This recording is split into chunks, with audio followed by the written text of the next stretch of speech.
Larchill is the last surviving example in Europe of the 18th century ferme ornée, or ornamental farm, an enchanting element of the picturesque movement which sought to recreate in buildings and landscape the idyllic vision of nature depicted by the great romantic painters such as Claude and Poussin.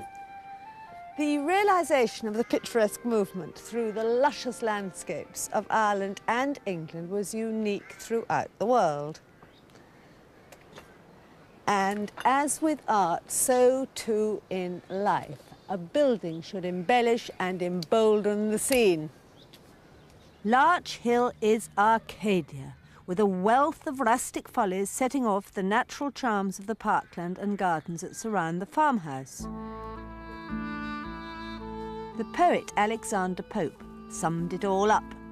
To build, to plant, whatever you intend, to rear the column or the arch to bend, to swell the terrace or sink the grot, in all let nature never be forgot.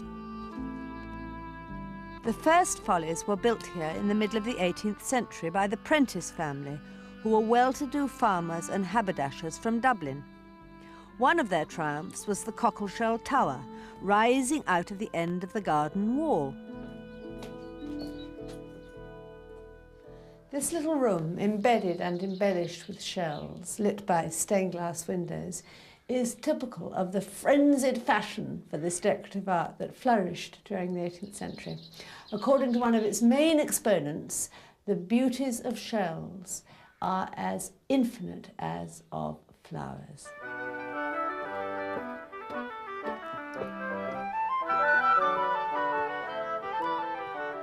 Upstairs, too, there are abundant shells.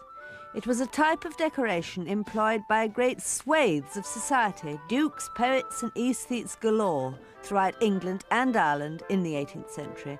Lord Donegal, for example, bought £10,000 worth of shells in 1788 for his fancy notions. This is an excellent example of a folly. A foolish monument to greatness and a great monument to foolishness, buildings both useful and useless, giving venerable beauty, romance and antiquity to the landscape, as well, of course, as immeasurable pleasure to us all.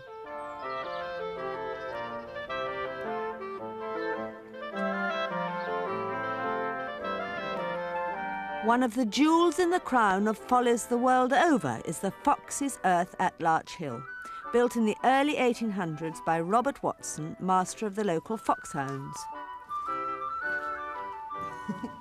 Stricken with terror of retribution for having killed so many foxes, he was convinced that he would be reincarnated as a fox, and so built this temple-topped Fox's Earth as a bolt hole.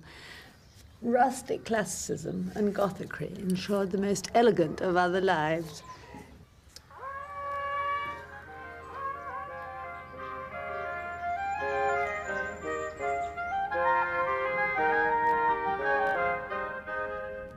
In the past few years, Larchill has undergone a miraculous restoration. Since the middle of the last century, it had descended into the saddest state of decay. But now its fortunes have triumphantly turned, thanks to its new owners, the de las Casas family. Look, for example, at the glories of Gibraltar, a fort where mock battles raged for children and for adults. Until recently, an overgrown ruin on a dried-up lake. Now the water is back and the fort restored, entirely with 18th century building methods. The fort, as with many of the follies here, is a modest copy of the grandiose structures built on the neighbouring estate of Dangan Castle, where the Duke of Wellington was born and brought up. Dangan too had an island called Gibraltar, where the young Wellington fought frenziedly against family, friend and foe, even leading a miniature man-of-war into battle. Flags were raised and cannons fired, just as they would have been here at Larchill. But Dangan's delights were doomed. Now all traces of these oddities have vanished. Now Dannon Castle has rotted, but not so Larchill.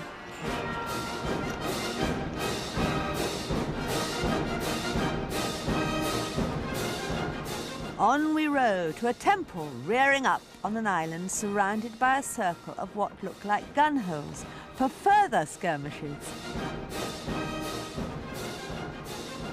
Astonishingly, at the core of the temple, there is a plunge pool filled with icy rainwater.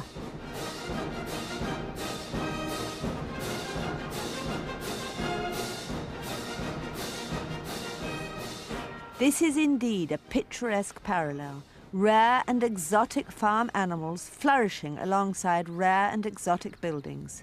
Sheep and cattle graze in sylvan glades, while the pigs, wonder of wonders, reside in castles newly built for their comfort and joy. Hello, porkies.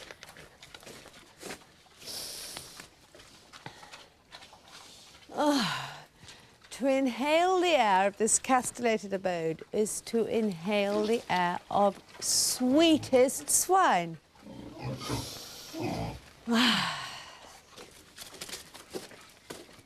Hello, porks. An aesthetically pleasured pig is a clean and a happy pig. Lovely boy. Look at his fierce tusk. Yeah, vicious.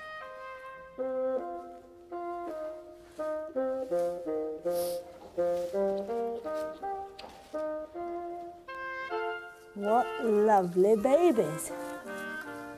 My goodness me, I bet these 1, 2, 3, 4, 8, Tamworth 8, will never be tempted to leave Larchill. Ah, lovely little boy. What a lovely little boy. What a lovely babies. The goats too have their castellated abode, roaming the ramparts, making it ever more picturesque. Thanks to the de las Casas, the recreators and creators of Larchill, we are able most magically to see for ourselves the 18th century Arcadian vision of the Ferme Ornée in all its maiden beauty. Here, where the natural world interweaves with the wildest flights of architectural fancy, an all but forgotten element of the Romantic movement has been wondrously revived.